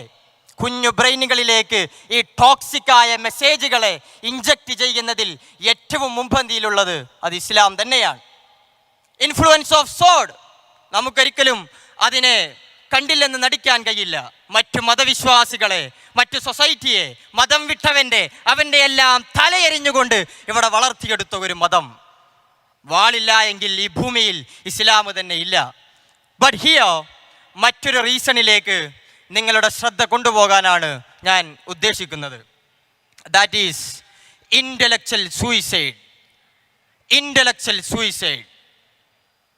Whenever you study the world history, you can see a period of golden age in Islam. ഇസ്ലാമിന് ഒരു സുവർണ കാലഘട്ടമുണ്ടായിരുന്നു. മെഡിസിൻ്റെ രംഗത്തേക്കും ശാസ്ത്ര മേഖലയിലേക്കുമെല്ലാം ഒരുപാട് കോൺട്രിബ്യൂഷൻസുകൾ നടത്തിയ ഒരു സുവർണ കാലഘട്ടമുണ്ടായിരുന്നു. പക്ഷേ പിൽക്കാലത്ത് അതിൽ നിന്നെല്ലാം പിന്തിരിഞ്ഞു നടന്നു എന്നത് മാത്രമല്ല, ട്രഡീഷണൽ ഇസ്ലാമിനെ സംരക്ഷിക്കാൻ വേണ്ടി, ഇസ്ലാമിനെ അതിൻ്റെ തനിമയോടുകൂടെ നിലനിർത്താൻ വേണ്ടി മറ്റ് വിജ്ഞാന ശാഖകളിൽ നിന്നെല്ലാം മുസ്ലിം സമൂഹത്തെ ഐസൊലേറ്റ് ചെയ്തുകൊണ്ട് അവരുടെ ബ്രെയിനുകളെ ഇങ്ങനെ ഡ്രൈ ആക്കി വെച്ച വളരെ നിന്ദ്യവും നീചവുമായ ഒരു മെത്തേഡിലൂടെ കൂടെയാണ് ഇസ്ലാം ഇവിടെ സർവൈവ് ചെയ്തത്. അല്ലേ? അറ്റ് ലാസ്റ്റ് നമ്മളെന്ന് പറയുന്നത് എന്താണ്? നമ്മുടെ ബ്രെയിൻ, ഡാറ്റ വി കളക്റ്റഡ്, നമ്മുടെ എക്സ്പീരിയൻസ്, നമ്മുടെ ഇമേജിനേഷൻ, അതാണ് നമ്മളെന്ന് പറയുന്നത്. മറ്റു വിജ്ഞാന ശാഖകളെയെല്ലാം അതിൽ നിന്നെല്ലാം മുസ്ലിം സമൂഹത്തെ നിഷിദ്ധമാക്കുകയോ അതിനെ നിരുത്സാഹപ്പെടുത്തുകയോ ചെയ്തുകൊണ്ട് ഇങ്ങനെ ഡ്രൈ ആക്കി വെച്ച് മുസ്ലിം മൈൻഡുകളെ ക്ലോസ് ചെയ്ത ഒരു ഇൻ്റലക്ച്വൽ സൂയിസൈഡ്. 1.8 ബില്യൺ മുസ്ലിംസ് ഉള്ള, 24% മുസ്ലിംസ് ഉള്ള ഒരു വേൾഡിലാണ് നമ്മൾ ഇന്ന് ജീവിച്ചു കൊണ്ടിരിക്കുന്നത്. ബട്ട് അൺഫോർച്ചുനേറ്റ്ലി യു നോ, മുസ്ലിം വേൾഡിൻ്റെ ശാസ്ത്ര മേഖലയിലേക്കുള്ള കോൺട്രിബ്യൂഷൻ എന്ന് പറയുന്നത് വെറും 1% മാത്രമാണ്. A story of intellectual suicide. To begin with, here are some examples. ഇത് കുറച്ച് ഇസ്ലാമിക രാജ്യങ്ങളുടെയും കുറച്ച് ഡെവലപ്പിംഗ് കൺട്രികളുടെയും ഒരു ഷോർട്ട് ലിസ്റ്റാണ്. അവർ സയൻറ്റിഫിക് റിസർച്ച് ആൻഡ് ഡെവലപ്മെൻറ്റിന് വേണ്ടി അവർ നടത്തുന്ന പെർസെൻറ്റേജ് അല്ലെങ്കിൽ അവരുടെ ഇൻവെസ്റ്റ്മെൻറ്റിൻ്റെ പെർസെൻറ്റേജ്. ഇത് നമ്പർ ഓഫ് പാറ്റൻസ്, ഈ രാജ്യങ്ങളുടെ തന്നെ നമ്പർ ഓഫ് പാറ്റൻസ്, ഈ രാജ്യങ്ങളുടെ GDP. ഇസ്ലാമിക വേൾഡിൽ നിന്ന് നോബൽ പ്രൈസ് കരസ്ഥമാക്കിയത് വെറും 2 വ്യക്തികൾ മാത്രമാണ്. ഒരാൾ 1999, മറ്റൊരാൾ 2015. The fate of Muhammad Abdus Salam, യഥാർത്ഥത്തിൽ ഇദ്ദേഹമായിരുന്നു ഇസ്ലാമിക വേൾഡിൽ നിന്ന് ആദ്യമായി നോബൽ പ്രൈസ് കരസ്ഥമാക്കിയത്. ഇദ്ദേഹം ഒരു പാകിസ്ഥാനിയാണ്, ഒരു അഹമ്മദീയനാണ്. അൺഫോർച്ചുനേറ്റ്ലി 1974 പാകിസ്ഥാൻ ഗവൺമെൻറ്റിൻ്റെ സെക്കൻഡ് കോൺസ്റ്റിറ്റ്യൂഷൻ അമെൻമെൻറ്റ് ബില്ലിൽ അഹമ്മദിയാക്കളെയെല്ലാം നോൺ മുസ്ലിംസായി പ്രഖ്യാപിക്കുന്നു. അതിൽ പ്രതിഷേധിച്ചുകൊണ്ട് ഇദ്ദേഹം ലണ്ടനിലേക്ക് നാടുകടക്കുകയാണ്. Here is a very clear answer for the question that how Islam treated knowledge. എങ്ങനെയാണ് മറ്റു വിജ്ഞാന ശാഖകളെ ഇസ്ലാം ട്രീറ്റ് ചെയ്തത് എന്നതിൻ്റെ ഒരു ബെസ്റ്റ് ഉദാഹരണമാണിത്. ഇസ്ലാമിൻ്റെ 2ാമത്തെ ഭരണാധികാരി ഉമർ ബിൻ അൽ ഖത്താബ്, അദ്ദേഹത്തിൻ്റെ കാലഘട്ടത്തിൽ സാദ് ബിൻ അബി വക്കാസ് എന്നു പേരുള്ള മറ്റൊരു സ്വഹാബിയുടെ നേതൃത്വത്തിൽ ഒരു ഗ്രൂപ്പ് ഓഫ് പീപ്പിളിനെ അദ്ദേഹം പേർഷ്യയിലേക്ക് പറഞ്ഞയക്കുകയാണ്. For what? To attack the people and conquer the lands in the name of Allah. Persia എന്ന് പറയുന്നത് ആ കാലഘട്ടത്തിലെ സയൻറ്റിഫിക് നോളേജിൻ്റെയും ഫിലോസഫിക്കൽ ടെക്സ്റ്റുകളുടെയും ഒരു സെൻറ്റർ ആയിരുന്നു. ഈവൻ ഗ്രീക്കിലേക്കുള്ള ശാസ്ത്രീയ വിജ്ഞാനങ്ങളുടെ ഉറവിടമെന്ന് പറയുന്നത് പേർഷ്യയാണെന്ന് പോലും പറയപ്പെടുന്നു. സ്വാഭാവികമായും ഇവരവിടെ കയറി ചെന്നു, എല്ലാം നശിപ്പിച്ച് നാമാവശേഷമാക്കി. അപ്പോൾ അവിടെയുള്ള യുദ്ധമുതലിൽ ബൂട്ടിയായി ഈ സയൻറ്റിഫിക് ടെക്സ്റ്റുകളും അവിടെയുണ്ട്. അപ്പം ഈ സാദ് ബിൻ അബി വക്കാസിന് സംശയം ഉദിക്കുകയാണ്, ഇതിനെ ഞാൻ മുസ്ലിമീങ്ങൾക്കിടയിൽ ഡിസ്ട്രിബ്യൂട്ട് ചെയ്യാൻ പറ്റുമോ ഇല്ലേ എന്ന്. അവിടെയുള്ള മറ്റു കാര്യങ്ങളിലൊന്നും സംശയമില്ല കേട്ടോ, നമ്മൾ നോട്ട് ചെയ്യണം ഇത്. അവിടെ അടിമ സ്ത്രീകളുണ്ടാകും, അവിടെയുള്ള കൊള്ള മുതലുകളുണ്ടാകും, അതിലൊന്നും സംശയമില്ല. കാരണം പ്രവാചകൻ്റെ കാലഘട്ടത്തിലെ അതെല്ലാം എക്സ്പീരിയൻസ് ചെയ്തതാണ്. ഇതൊരു പുതിയ അനുഭവമാണ്. അദ്ദേഹം ഖലീഫയ്ക്ക് കത്ത് ചെയ്തതാണ്, ഇത് ഞാൻ മുസ്ലിമീങ്ങൾക്കിടയിൽ ഡിസ്ട്രിബ്യൂട്ട് ചെയ്യട്ടെയോ. അപ്പോൾ അദ്ദേഹം പറയാണ്, ഖലീഫ തിരിച്ചു കത്ത് ചെയ്താണ്, നോ, ഒരിക്കലും അത് ചെയ്യരുത്. Throw them in to the water, അതെല്ലാം വെള്ളത്തിലേക്ക് വലിച്ചെറിയുക. If what they contain is right guidance, the God has given us better guidance. ഈ സയന്റിഫിക് ബുക്കുകളിലെല്ലാം ഉൾക്കൊണ്ടിരിക്കുന്നത് ഒരു നല്ല ഗൈഡൻസ് ആണ് എങ്കിൽ നമ്മുടെ അള്ളാഹു അതിലേറെ നല്ലൊരു ഗൈഡൻസ് നമുക്ക് തന്നിട്ടുണ്ട്. എന്താണ് ആ സാധനം? നമുക്കറിയാം. അതിൻ്റെ പുറത്താണ് ഈ പേർഷ്യയിൽ പോയി അറ്റാക്ക് ചെയ്യുന്നത്. ഇനി അതെല്ലാം വല്ല എററാണ് എങ്കിൽ അള്ളാഹു നമ്മളെ അതിൽ നിന്ന് പ്രൊട്ടക്റ്റ് ചെയ്തിട്ടുണ്ട്. യുനോ, മുഹമ്മദിൻ്റെ കാലശേഷം 4 ഖലീഫമാർ വരുന്നു. അവരുടെ കാലശേഷം അമവികൾ കടന്നു വരുന്നു. ഇവരാരും മറ്റു വിജ്ഞാന ശാഖകളിലേക്ക് ഒരു ഇൻട്രസ്റ്റും കാണിച്ചതായി ഇസ്ലാമിക ഹിസ്റ്ററിയിൽ നമുക്ക് കാണാൻ കഴിയില്ല. ഇൻസ്റ്റഡ് ഖുർആനിൻ്റെ 9-ാമത്തെ അധ്യായം 33-ാമത്തെ വചനത്തിൽ അള്ളാഹുവിൻ്റെ ഖുർആൻ പറയുകയാണ്, ഒരു കാലത്ത് മക്കയിലായിരിക്കുന്ന സമയത്ത് നിങ്ങൾക്ക് നിങ്ങളുടെ മതം, എനിക്ക് എൻ്റെ മതം എന്നെല്ലാം വിളിച്ചു പറഞ്ഞിരുന്ന ഒരാൾ മദീനയിൽ പൊളിറ്റിക്കൽ പവർ ലഭിക്കുമ്പോൾ നിങ്ങളുടെ പ്രവാചകനെ ഇവിടെ നിയോഗിക്കപ്പെട്ടിരിക്കുന്നത് മറ്റു എല്ലാ മതങ്ങളുടെക്കാളും ആധിപത്യം ചെലുത്താനാണ് എന്ന് മുഹമ്മദ് തൻ്റെ അണികളെ യുദ്ധക്കൊതിയന്മാരാക്കാൻ വേണ്ടി ഉപയോഗിച്ച ആ ഒരു വചനത്തിൽ, ആ ഒരു കുതന്ത്രത്തിൻ്റെ പിന്നാലെ അതിൻ്റെ പ്രാക്ടിക്കൽ വശത്തിന് വേണ്ടി ഓടി നടക്കുകയായിരുന്നു ഖലീഫമാരും അമവികളും. ഓക്കെ, ബൈ ദിസ് ടൈം വാളുകൊണ്ടാണെങ്കിലും മിഡിൽ ഈസ്റ്റിൽ ഇസ്ലാമാകെ പരന്നു പന്തലിക്കുന്നു. സ്വാഭാവികമായും ഇസ്ലാമിക് വേൾഡിൻ്റെ പുറത്തുള്ള ആളുകളുമായിട്ട് മുസ്ലിം കമ്മ്യൂണിറ്റി അവർ ഇൻട്രാക്ട് ചെയ്യുന്നു. അവരുടെ റിലീജിയസ് മാറ്റേഴ്സിൽ അവർ ഡിബേറ്റുകൾ നടത്തുന്നു. അവിടെ ഉണ്ടായിരുന്ന ഫിലോസഫിക്കൽ ടെക്സ്റ്റുകൾ അവർ മറിച്ചു നോക്കുന്നു. സ്വാഭാവികമായും ഇവരുടെ ഉള്ളിൽ നിന്ന്, ഇവരുടെ മൈൻഡുകളിൽ നിന്ന് ഒരുപാട് ചോദ്യങ്ങൾ ഇങ്ങനെ ഉത്ഭവിക്കുകയാണ്. മറ്റൊരർത്ഥത്തിൽ പറഞ്ഞാൽ പ്രകാശത്തിൻ്റെ കിരണങ്ങൾ ഇങ്ങനെ വരികയാണ്. ആ സമയത്ത് ഉദയം ചെയ്ത ഒരു പുതിയ ക്രീഡായിരുന്നു മുഅ്തസില എന്ന് പറയുന്നത്. മുഅ്തസിലികൾ ആക്ച്വലി ഇത് മറ്റു സമൂഹം, മുസ്ലിം സമൂഹത്തിലെ മറ്റു വിഭാഗം ആളുകൾ ഇവർക്ക് നൽകിയ ഒരു ചാപ്പയാണ് ഈ മുഅ്തസില. നമ്മളിൽ നിന്ന് പിയച്ചു പോയ ആളുകൾ, നമ്മളിൽ നിന്ന് തെറിച്ചു പോയ ആളുകൾ എന്നർത്ഥത്തിൽ. മുഅ്തസിലികൾ ഏറ്റവും സുപ്രീമായിട്ട് ലോജിക്കിനെയാണ് വെക്കുന്നത്. റെവലേഷനെയും റിലീജിയസ് സ്ക്രിപ്ചറിനെയെല്ലാം അവർ സെക്കൻഡറിയായി അല്ലെങ്കിൽ ലോജിക്കുമായി ചേരുന്നതിന് മാത്രം എടുക്കുകയും മറ്റതിനെ ഒന്നുകിൽ തള്ളുകയോ അല്ലെങ്കിൽ റീഇൻറ്റർപ്രറ്റ് ചെയ്യുകയോ ചെയ്ത പൂർണ്ണമായും യുക്തിചിന്തക്ക് പ്രാധാന്യം കൊടുത്ത ഒരു വിഭാഗമായിരുന്നു മുഅ്തസില. അമവികൾക്ക് ശേഷം അബ്ബാസികൾ കടന്നു വരുന്നു. അബ്ബാസികൾ പക്ഷേ ഈ ഒരു മുഅ്തസിലി ആശയത്തിനോട് നല്ല താല്പര്യം കാണിക്കുന്നു. സ്വാഭാവികമായും ഒരു റാഷണൽ മൂവ്മെൻറ്റിന്, അതിന് പൊളിറ്റിക്കൽ ഒരു സപ്പോർട്ടോടുകൂടെ കിട്ടുന്നതോടുകൂടെ ഇസ്ലാം അതുവരെ കണ്ടിട്ടില്ലാത്ത അല്ലെങ്കിൽ പിൽക്കാലത്ത് ഇതുവരെ എത്തിയിട്ടില്ലാത്ത വലിയൊരു വൈജ്ഞാനികമായ വിപ്ലവം ഇസ്ലാമിൻ്റെ അകത്ത് നിന്ന് നടക്കുകയാണ്. ശാസ്ത്രത്തിൽ ഒരുപാട് കോൺട്രിബ്യൂഷനുകൾ നടക്കുന്നു. മെഡിസിൻ്റെ മേഖലയിലേക്ക് ഒരുപാട് കോൺട്രിബ്യൂഷനുകൾ നടക്കുന്നു. ഈ യുനാനി മെഡിസിൻ എന്നെല്ലാം പറയുന്നത് അതിൻ്റെ ഒറിജിൻ ഗ്രീക്കാണ്. പിന്നെ അതിൽ ഇച്ചിരി ഉണക്കക്കാരൊക്കെയും പിന്നെ ഇച്ചിരി പെരിഞ്ചീരകമൊക്കെ ഇട്ട് ഇസ്ലാം അതിനെ അങ്ങ് അബ്സോർബ് ചെയ്യായിരുന്നു. ഓക്കെ, ബാഗ്ദാദ് എന്ന് പറയുന്നത് നോളേജിൻ്റെ ഒരു സെൻറ്ററായി മാറുന്നു. മാത്രമല്ല സമാധാനത്തിൻ്റെ ഒരു സെൻറ്ററായി ബാഗ്ദാദ് മാറുകയാണ്. ആ കാലഘട്ടത്തിലെ അബ്ബാസി ഖലീഫമാരായിരുന്ന ഹാറൂൺ റഷീദ്, മഅ്മൂൻ ഇവരെല്ലാം ഇതിനെ സപ്പോർട്ട് ചെയ്യുന്നു.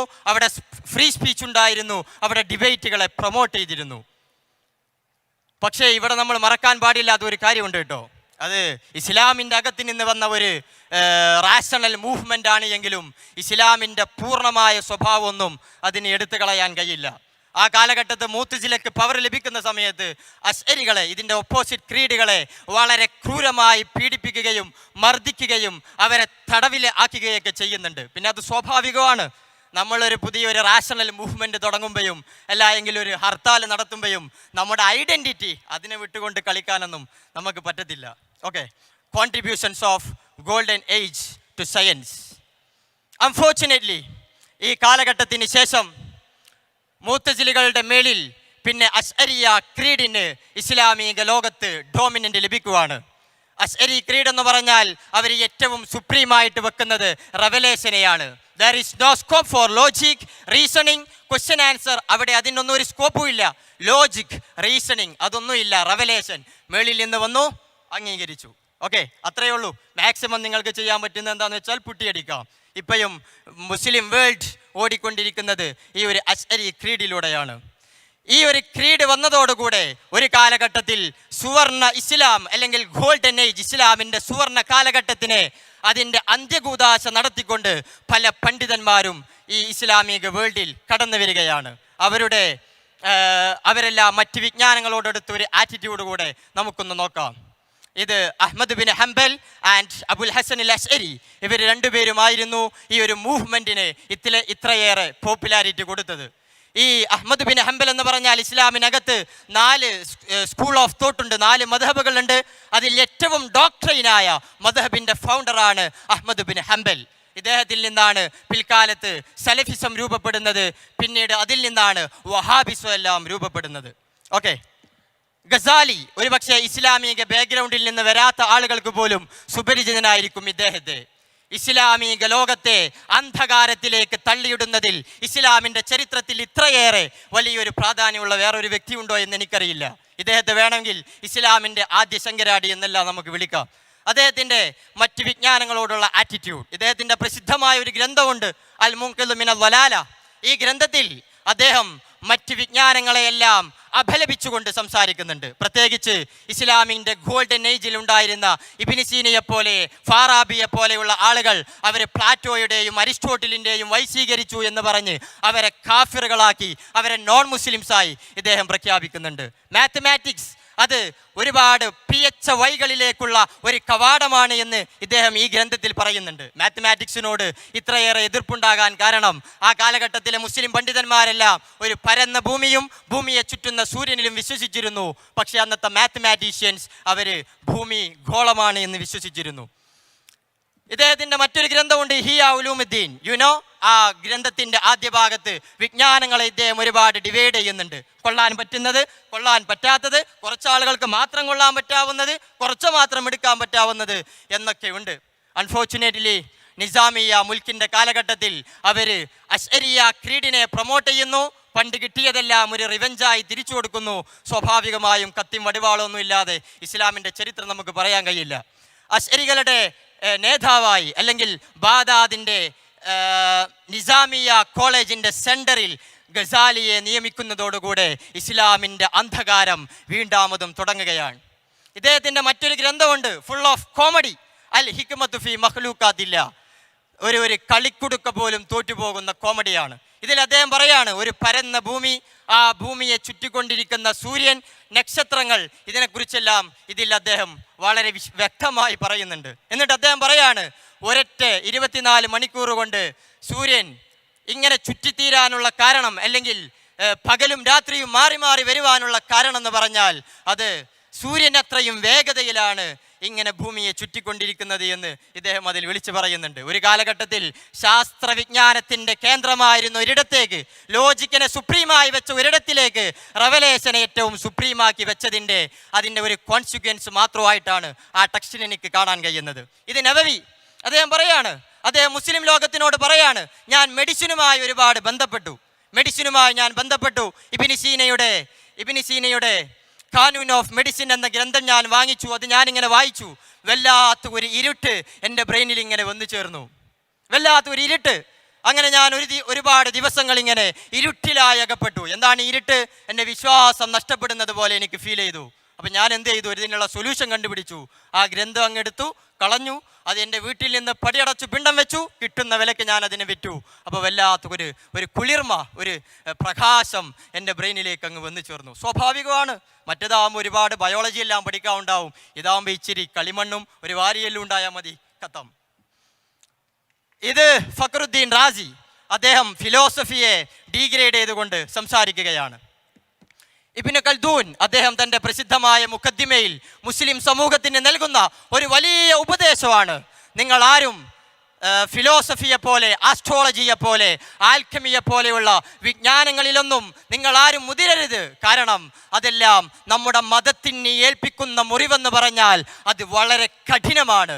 അതുകൊണ്ട് it is the duty of Muslim ഓരോരോ മുസ്ലിമിൻ്റെയും ഡ്യൂട്ടിയാണ് അവൻ്റെ മതപരമായ കാര്യങ്ങളിലോ അവൻ്റെ ജീവിത ഉപാധികളിലോ ഒരു സംഭാവനയും നൽകാൻ കഴിയാത്ത ഫിസിക്സ് പോലെയുള്ള ഫിലോസഫിയെ പോലെയുള്ള വിജ്ഞാനങ്ങളിൽ നിന്ന് അവൻ മാറി നിൽക്കൽ ഓരോരോ മുസ്ലിമിൻ്റെയും ഡ്യൂട്ടിയാണ് എന്ന് വിളിച്ചു പറഞ്ഞുകൊണ്ട് ഈ മുസ്ലിം സമൂഹത്തിന് വലിയ സാരോപദേശം നൽകിക്കൊണ്ടാണ് ഇദ്ദേഹം കടന്നു പോകുന്നത്. ആല ഹസ്രത്ത് അഹമ്മദ് റസാ ഖാൻ 20-ാം നൂറ്റാണ്ടിൽ ഇന്ത്യ കണ്ട ഏറ്റവും കൂടുതൽ മുസ്ലിമീങ്ങളുടെ ഒരു സപ്പോർട്ട് ലഭിച്ച ഒരു ഇമാമായിരുന്നു ഇദ്ദേഹം. ഇദ്ദേഹത്തിൻ്റെ ഒരു ഗ്രന്ഥമുണ്ട്. എപ്പോഴെങ്കിലുമൊക്കെ സ്ട്രെസ് അടിച്ചിരിക്കുമ്പോൾ ഇത്തിരി റിലാക്സേഷനൊക്കെ വേണമെങ്കിൽ ഇച്ചിരി ഉറുദു ഒക്കെ അറിയാമെങ്കിൽ വായിക്കാൻ പറ്റിയ ഒരു ഗ്രന്ഥമാണ് ഈ ഒരു ഗ്രന്ഥം. ഇദ്ദേഹത്തിൻ്റെ നുസൂലെ ആയത്തെ Furqan B സുക്കൂനെ ജമീനോ Aasman, full of comedy ഗ്രന്ഥമാണിത്. 50ഓളം തെളിവുകൾ നികത്തി ഇദ്ദേഹം ഭൂമി ചലിക്കുന്നില്ല, ഭൂമി സാക്കിനാണ്, ഭൂമി സ്റ്റില്ലാണ് എന്ന് പറഞ്ഞ് തള്ളി മെതിക്കാൻ വേണ്ടി എഴുതി വെച്ച ഒരു ഗ്രന്ഥമാണ് ഈ ഒരു ഗ്രന്ഥം. അദ്ദേഹം വളരെ വൈകാരികമായി ഈ മുസ്ലിം സമൂഹത്തിനോട് ഈ ഗ്രന്ഥത്തിൽ വെച്ച് ചോദിക്കുവാണ്, നിങ്ങൾ എങ്ങനെയാണ് ശാസ്ത്രം ഭൂമി ചലിക്കുന്നുണ്ട് എന്ന് പറയുമ്പോൾ നിങ്ങൾ എങ്ങനെയാണ് അതിനെ സ്വീകരിക്കുക? എങ്ങനെയാണ് നിങ്ങൾക്കതിനെ സ്വീകരിക്കാൻ കഴിയുക? നമ്മുടെ ഖുർആൻ 35-ാമത്തെ അധ്യായം 4-ാമത്തെ വചനത്തിൽ അള്ളാഹു പറയുന്നുണ്ടല്ലോ, ഇന്നല്ലാഹ യുംസിക്കു സമാവാതി വൽ അർള അൻ തസൂല വല ഇൻ സാലതാ ഇൻ അംസകുഹുമാ മിൻ അഹദിൻ മിൻ ബാദി ഇന്നഹു കാന ഹലീമൻ ഗഫൂറ. അള്ളാഹു സുബ്ഹാനഹു വ തആല പറഞ്ഞല്ലോ, നിങ്ങൾക്ക് എങ്ങനെയാണ് പിന്നെ ഈ ഭൂമി ചലിക്കുന്നുണ്ട് എന്ന് പറയാൻ കഴിയുക? ഈ ആകാശങ്ങളും ഭൂമികളുമെല്ലാം ചലിക്കാതെ പിടിച്ചു നിർത്തുന്നത് അത് അള്ളാഹുവാണ്. എങ്ങാനും അത് ചലിച്ചു തുടങ്ങിയാൽ പിന്നെ അള്ളാഹുവിനല്ലാതെ മറ്റാർക്കും അതിനെ പിടിച്ചു നിർത്താൻ കഴിയില്ല. അങ്ങനെ വളരെ പച്ചയായി ഖുർആനും അതിലേർപ്പെട്ട മുഫസ്സിറുകളെല്ലാം ഭൂമി ചലിക്കുന്നില്ല എന്ന് പറയുമ്പോൾ, ശാസ്ത്രം ചലിക്കുന്നുണ്ട് എന്ന് പറയുമ്പോൾ അതിനെ അക്സെപ്റ്റ് ചെയ്യാൻ മുസ്ലിം ലോകമേ നിങ്ങൾക്ക് എങ്ങനെ കഴിയുമെന്ന് വളരെ വൈകാരികമായി അദ്ദേഹം ഈ മുസ്ലിം സമൂഹത്തിനോട് ചോദിക്കുകയാണ്. ഓക്കെ, ഇസ്ലാം ഇവിടെ നിലനിന്നതിൽ അല്ലെങ്കിൽ സർവൈവ് ചെയ്യാൻ വേണ്ടി ഉപയോഗിച്ച ഏറ്റവും നിന്ദ്യമായ ഒരു മെത്തേഡായിരുന്നു അതിൻ്റെ മുസ്ലിം സ്ത്രീകളുടെ ബ്രെയിനുകളെ ചണ്ടിയാക്കി കളഞ്ഞു എന്നുള്ളത്. നേരത്തെയുള്ള കല്യാണങ്ങളെ പ്രോത്സാഹിപ്പിച്ചു, ഒരുപാട് കുഞ്ഞുങ്ങളെ പ്രസവിക്കാൻ വേണ്ടി പ്രോത്സാഹിപ്പിച്ചു, അവരുടെ ബ്രെയിനുകളെ ചണ്ടിയാക്കി വെച്ചു. ആയിഷയെ തൊട്ടുള്ള ഒരു നിവേദനമാണ്.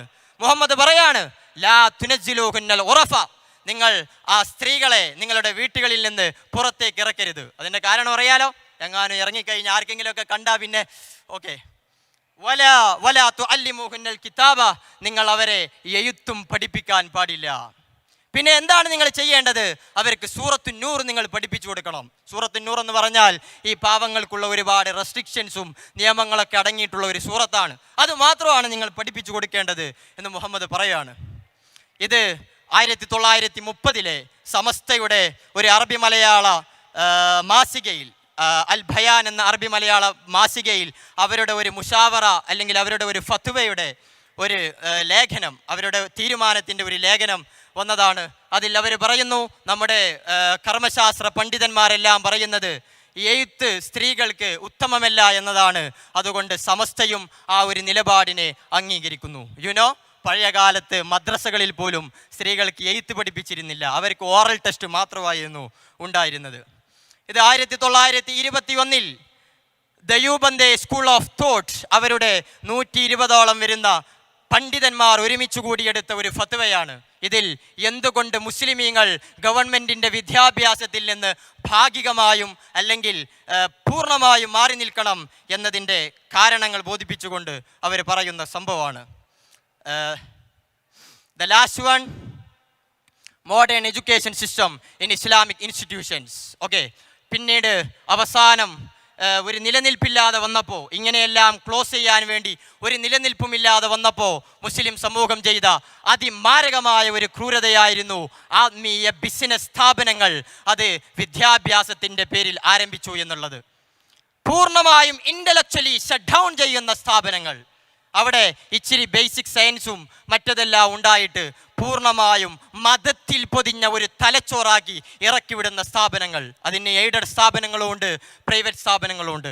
എൻ്റെ തന്നെ മതം കടിച്ചിട്ട് പറയുന്ന ഒരു പ്രഭാഷണം ഉണ്ടായിരുന്നു. അതിൽ ഞാൻ എൻ്റെ അനുഭവങ്ങളെല്ലാം കഴിയുന്ന രീതിയിൽ പറയുന്നുണ്ട്. പൂർണ്ണമായും ഇൻ്റലക്ച്വലി ഷട്ട് ഡൗൺ ചെയ്യുന്ന ഒരു വിദ്യാഭ്യാസ സംവിധാനം. യുനോ, ഈ ഇസ്ലാമിൻ്റെ, ഞാൻ അവിടെ പഠിക്കുന്ന സമയത്ത് 2ാം ക്ലാസ്സിൽ എൻ്റെ ഒരു 11ാമത്തെ വയസ്സിലോ 12ാമത്തെ വയസ്സിലോ ഒക്കെ എനിക്കൊരു സ്പീച്ച് കാണാതെ പഠിക്കാനുണ്ടായിരുന്നു, ഖുർആനും ശാസ്ത്രവും എന്നൊക്കെ പറഞ്ഞിട്ട്. ആ പ്രഭാഷണം കാണാതെ പഠിക്കാത്തതിൻ്റെ പേരിൽ 2-3 ആഴ്ചയൊക്കെ എനിക്ക് അടിയൊക്കെ കിട്ടിയിട്ടുണ്ട്. അതുകൊണ്ട് അതിലെ പല പോർഷനുകളും ഇപ്പോൾ എനിക്ക് ഓർമ്മയുണ്ട്. അതിലിങ്ങനെ ഉണ്ടായിരുന്നു, ഭൂമി അത് ഉരുണ്ടതാണ് എന്ന് പറഞ്ഞതിൻ്റെ പേരിൽ ഗലീലിയയ്ക്ക് തൻ്റെ ജീവിതം തന്നെ സമർപ്പിക്കേണ്ടി വന്നുവെങ്കിൽ അള്ളാഹുവിൻ്റെ ഖുർആൻ പറയുകയാണ്, വശംസു തജ്രീ ലിമുസ്തഖറിൻ ലഹാ ദാലിക തഖ്ദീറുൽ അസീസിൽ അലീം. ഭൂമി അത് ചലിക്കുകയാണ് എന്ന് 14 നൂറ്റാണ്ടുകൾക്ക് മുമ്പ് അള്ളാഹുവിൻ്റെ ഖുർആൻ പറയാണ്. ഈ ഖുർആനും ശാസ്ത്രവും എന്നുള്ളൊക്കെ വിഷയമുണ്ടല്ലോ, ഏറ്റവും വലിയ കോമഡി അതാണ്. ഇതേ ആയത്തിന് പഴയ കാലത്ത് കൊടുത്ത തഫ്സീറുകളാണെന്തോ അതൊന്നും വിഷയമേ അല്ല. ശാസ്ത്രം എന്തെങ്കിലും ഒരു സാധനം കണ്ടുപിടിച്ചാൽ ആ ശാസ്ത്രം ആ വിഷയത്തിൽ എന്തൊക്കെ കണ്ടുപിടിച്ചിട്ടുണ്ടോ അതെല്ലാം ഇങ്ങനെ ഒരുമിച്ച് അങ്ങ് കൂട്ടിയിട്ട് അതിൻ്റെ അവസാനം മെല്ലെ ഈ സാധനം അങ്ങ് വെച്ചു കൊടുക്കും. ഫോർ എക്സാമ്പിൾ ഓഷ്യനോഗ്രഫിയെക്കുറിച്ച് ശാസ്ത്രം എന്തെല്ലാം കണ്ടുപിടിച്ചിട്ടുണ്ടോ അതെല്ലാം അവതരിപ്പിക്കും. എന്നിട്ട് അതിൻ്റെ പിന്നാലെ മെല്ലെ ഈ സാധനം അങ്ങ് ഒട്ടിച്ചു കൊടുക്കും. അത് ഇതിൻ്റെ കോണ്ടക്സ്റ്റിലാണോ പറഞ്ഞത്, അതിൻ്റെ അർത്ഥം എന്താണോ അതൊന്നും വിഷയമല്ല. ഇങ്ങനെയാണ് ശാസ്ത്രവും ഇസ്ലാമും തമ്മിലുള്ള, അല്ലെങ്കിൽ ഖുർആനും തമ്മിലുള്ള ബന്ധം. ഒരു ഭാഗത്ത് ഇങ്ങനെ ഇൻ്റലക്ച്വൽ ഷട്ട് ഡൗണുകൾ നടക്കുന്നു, മറുഭാഗത്ത് സോഷ്യൽ മീഡിയ പോലെയുള്ള പബ്ലിക് പ്ലാറ്റ്ഫോമുകൾ കടന്നു വരുന്നു. അതിൽ നിന്ന് സ്വതന്ത്ര ചിന്തകരുടെ അല്ലെങ്കിൽ ശാസ്ത്ര പ്രചാരകരുടെ, മാനവികവാദികളുടെ പ്രഭാഷണങ്ങൾ ഗ്രൗണ്ട് ലെവലിലേക്ക് എത്തുന്നു. ഇവല്യൂഷൻ തിയറിയെല്ലാം ഇങ്ങനെ ഗ്രൗണ്ട് ലെവലിലേക്ക് എത്തുന്നു. അതുപോലെ മറ്റ് കമ്മ്യൂണിറ്റികളുമായിട്ടുള്ള ഇൻട്രാക്ഷൻ നടക്കുന്നു, അവരുമായിട്ടുള്ള കമ്മ്യൂണിക്കേഷൻ നടക്കുന്നു. അതിൻ്റെ ഒരു ഭാഗമായി മറ്റൊരു വിഭാഗം വെളിച്ചം വെച്ചുകൊണ്ട് ഇങ്ങനെ ഓടിക്കൊണ്ടിരിക്കുകയാണ്. Thanks for science and technology. You know, when I denounced Islam, ഞാൻ മതം വിട്ടപ്പോൾ എൻ്റെ ബന്ധുക്കളിൽ നിന്നും എൻ്റെ ഫ്രണ്ട്സ് വലയങ്ങളിൽ നിന്നും ഒരുപക്ഷെ ഞാൻ ഏറ്റവും കൂടുതൽ നേരിട്ട ഒരു ഡയലോഗ് ഇതായിരിക്കാം: you read beyond our limitation. നീ ഒത്തിരി വായിച്ചു, നീ ഒത്തിരി ചിന്തിച്ചു, നീ മറ്റവരെ കേട്ടു. ആരാണ് ഈ മറ്റവർ? ശാസ്ത്ര പ്രചാരകർ. അവരെ കേട്ടു. അതാണ് നിന്റെ പ്രശ്നം. 6-ാം നൂറ്റാണ്ടിലെ മുഹമ്മദ് മുന്നോട്ട് വെക്കുന്ന ഒരു മാനവികതയെക്കാളോ, മുഹമ്മദ് സ്ത്രീകൾക്ക് നൽകിക്കൊടുക്കുന്ന അവകാശത്തെക്കാളോ, മുഹമ്മദിൻ്റെ ശാസ്ത്രബോധത്തെക്കാളോ നീ വളരാൻ പാടില്ലായിരുന്നു. But you did it. That is your problem. Okay, I am going to conclude. But before that ഒരു ചോദ്യം ഞാൻ ചോദിച്ചോട്ടെ. ഇവിടെ വൈജ്ഞാനിക മേഖലയിൽ മുസ്ലിം സമൂഹം പിന്നോട്ടടിക്കാനും അല്ലെങ്കിൽ ടെററിസം എന്നുള്ളത് വേൾഡിന് ഇപ്പോഴും ഒരു ത്രട്ടായി നിലനിൽക്കുവാനുമുള്ള കാരണം അമേരിക്കയോ ജപ്പാനോ കമ്മ്യൂണിസ്റ്റ് പാർട്ടിയോ BJPയോ RSSോ ഒന്നുമല്ല. അത് മുഹമ്മദിനെ കൂട്ടിപ്പിടിച്ചു എന്ന ഒരേ ഒരു കാരണത്താൽ മാത്രമായിരുന്നു. Have A nice day. Thank you so much.